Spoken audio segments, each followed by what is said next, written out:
Kayo po ba lagi na lamang pong walang pera? Or kaya po lagi kami na malas? Ang dami nyo na naging negosyo pero lagi nalulugi. Ako po ay may share sa inyo. Mainam na subukan nyo po ito mga boss ha. Upang sa ganon, masigit ka na makatrack ng swerte lalo na sa pera. Ngayon po mga bossing ko, ang gagawin nyo lamang, ito yung ating dahon ng laurel. Ngayon, magwi-wish ka mula sa inyo pong puso. Sabihin nyo po dito ang lahat ng gusto po ninyo na maganap sa buhay ninyo. Halimbawa mga bossing ko, sa pamamagitan ng aking sipag at tiyaga at pananalig sa mahal na Panginoon, ay makakamit ko lahat ng aking mga pinapangarap. Ang paggawa ng ganitong mga pamamaraan ay kada Tuesday or Friday. Unang araw ng buwan or huling buwan ng araw or kaya po ay full moon. Ngayon po mga bossing ko, gawin nyo po ito nang mula sa inyo pong puso. Pero kung kayo po'y nagmamadali at sa mga araw na nabanggit natin ay hindi ka pwede nyo siyang gawin kahit anong araw. Basta sa umaga nyo siya gagawin sa mga bandang alas 7 ng umaga. Ngayon po mga bossing ko, kumuha ka ng isang mangkok na dahon ng laurel. Pagtapos na po kayo mag-wish mga bossing ko, ang gagawin nyo lamang. Basta pag nag-wish ka, walang gamit na sana, direct to the point ha. Pwede nyo ibulong sa dahon ng laurel ang lahat ng gusto ninyo at pwede nyo siyang sunugin.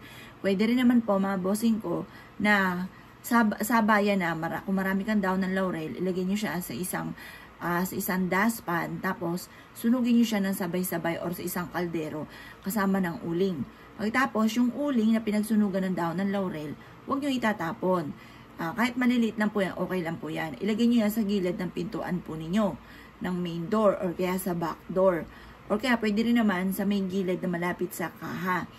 Swerte ang dulot po nun. Ang uling ay humihigop ng negatibong enerhiya. Lalo-lalo na kung may pinagsunugan ka ng dahon ng laurel sa uling. Proven po yan. Ngayon pa mga bossing ko, huwag niyo ito ipagsasabi ha. Kasi alam niyo po ba, hindi lahat ng tao ay natutuwa sa pag-asenso ninyo. Kapag nalaman na agad nila na kayo gumagawa ng ganito at maaaring ikaw ay swertin or yumaman dito, kukontrahin ka agad nila yan. Kaya dapat, hindi ka nagsasabi ng mga ginagawa niyong mga pampaswerte sa inyong kapwa. Lalo-lalo na kung hindi ka pa sinuswerte. Kasi maaaring makontra nila yan. Imbis na ikay swertehin, mapapansin ninyo na masigit pa na nagiging mailap ang swerte or lumalala ang mga problema ninyo. Ngayon po, kung gusto nyo makatulong sa kanila, kasi gano'n naman po tayo, gusto natin makatulong, gusto natin makatulong ng mga simple mga pamamaraan ng ganito, i-share nyo na lang yung ating video kaysa po kayo ay magsasabi pa na gumawa ako ng ganito, ng ganyan. Ngayon po, baka yung taong makakasalamuhan ninyo or nakakwentuhan ninyo, naiinggit pa sa inyo, kontrahin ka agad mga bossing ko na para hindi ka agad ito matupad or kaya totally hindi talaga matutupad. Yung mga ganun mga bossing, kaya isikreto nyo na lang.